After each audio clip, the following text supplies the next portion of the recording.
streets. Of course, we are going on a peaceful demonstration. This is not Parliament's fight. It is a fight for every citizen who wants to live in a country where the law is supreme and no man, no matter how powerful, is above the law. We say that there must be an end to the division and the anger of the past. This government must tread with the greatest caution, always keeping tomorrow in mind when taking decisions today, because these decisions may shape future governance. If we continue down this path, we risk creating a culture of retaliatory politics, where successive governments are more focused on settling political scores than solving problems. Last but not the least, it is obvious that the bold attempt by Mr. President to nominate out of the blue 7 judges to the Supreme Court is the first major attempt at all that they have rehearsed, a third-term agenda.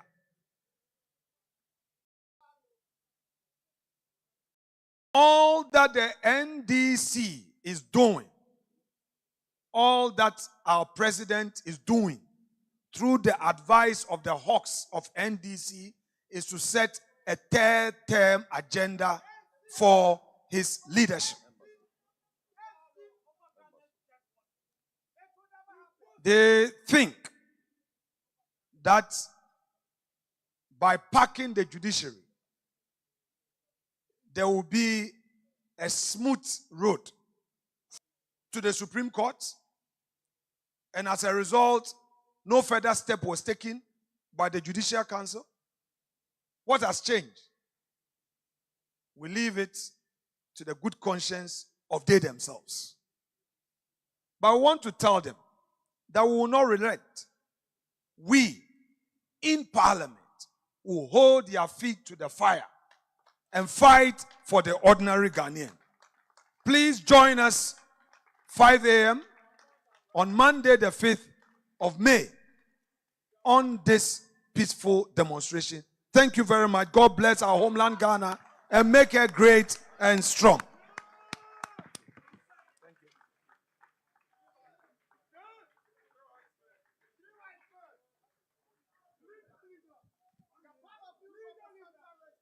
Thank you very much.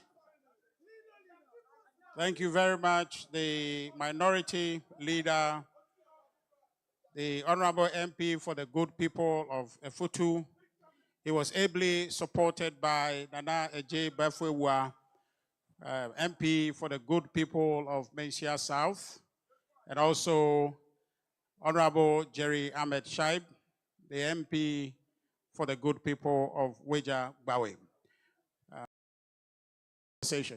We are not quite done. Get back to your position. So, hello, I see channel 1. Please, can you get back to position so we can finish the press conference, please? Please. Thank you.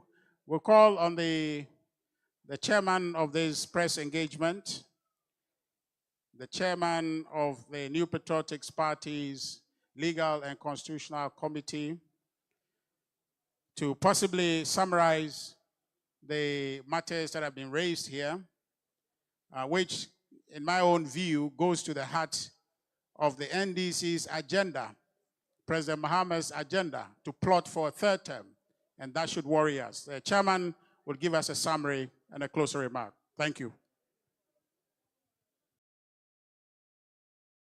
Thank you very much, Richard Ahiagba, Director of Communications of the New Patriotic Party. Ladies and gentlemen, all too soon, we have come to the end of this special program. You have heard the various speakers, and it is for you to communicate to Ghanaians in the best way possible what you have heard here. I said it from the outset, and I'll reiterate that this is about Ghana, our beloved country. It is not about the NDC. It's not about the MPP. It's not about the PNP. It is not about the LPG. It is not about the Ghana Union Movement. It is not about any political party. It is about Ghana. Now, let me attempt to just give you a summary of what we want Ghanaians to know. Indeed, the Constitutional Review Commission, which was constituted by His Excellency, the late President John Evans Atta Mills, in 2020, there was an overwhelming clarion call by the majority of Ghanaians for institutional integrity and the independence of the judiciary. This Constitutional Review Commission was set up by President John Evans Atta Mills, and his vice president at that time was none other than our city president, John Dramani Mahama. The message was that there should be institutional integrity and the independence of the judiciary. What I ask is, what is it that has changed? That there is this assault and unmitigated affront to the independence of the judiciary. This independence of the judiciary finds roots in the report of the Watson Commission, the Kuse Committee, and the 1954 Order in Council Constitution, which set the parameters for the independence of the Constitution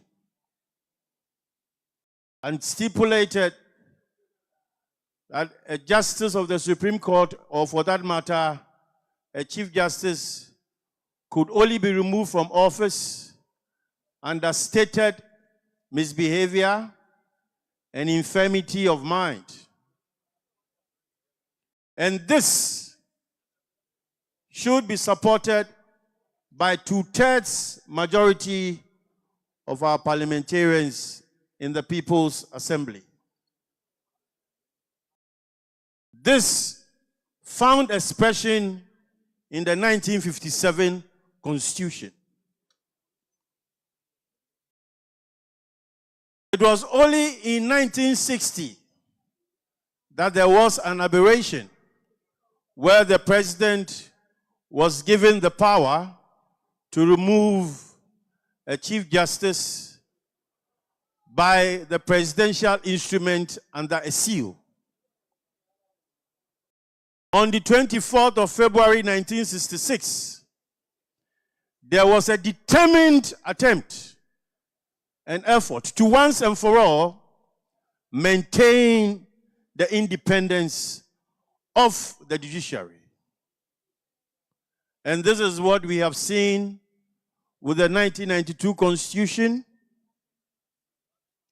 an attempt to even raise the bar for the removal of a Chief Justice, i.e., the establishment of a prima facie case.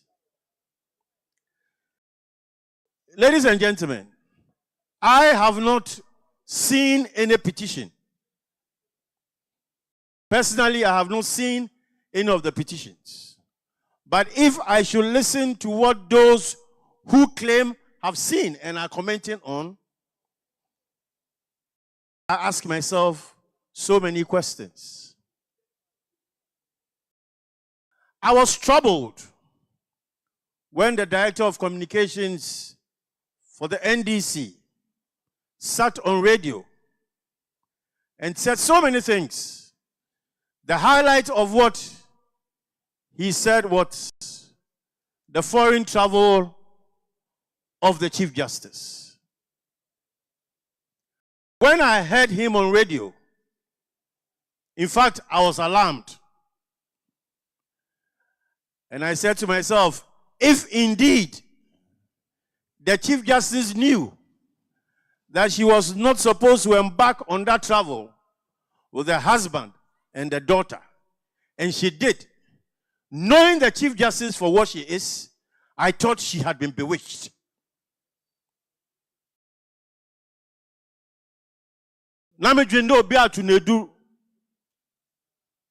Because if her travel policy did not permit her to travel with her husband and the daughter, why would the Chief Justice do that? But we have all been revealed to the truth that was the sheer propaganda that was going on to color the Chief Justice black so that Ghanaians will be fed into their political propaganda. Ladies and gentlemen, we don't need to be told. We don't need to be told what the sitting government has in store for the judiciary. They have showed their hands already. They have showed their hands already. Let us all stand up in solidarity. Let us gather at the park opposite the Supreme Court. The executive that take off your hands from our judiciary. We are just at the end of it. Let's indulge me 1 second just to make this announcement. You saw a statement this afternoon about the national chairman withdrawing or taking a brief break from the tour. The only clarification we want to make is that he is taking that break to join the demonstration on the 5th. I have seen others who are spinning that negatively, but we want to be expressly clear that that break the chairman is taking is to allow him to lead us on Monday to take this demonstration and give it all the prominence and importance that it needs to send the message clear to the executive that the MPP and the other political parties will not stand for His Excellency and John Dramani Mahama and the NDC attempt to undermine the judiciary. Thank you all, ladies and gentlemen, for coming. We appreciate your being here, and may God bless our country, may God bless the political parties, and may God bless this Fourth Republic.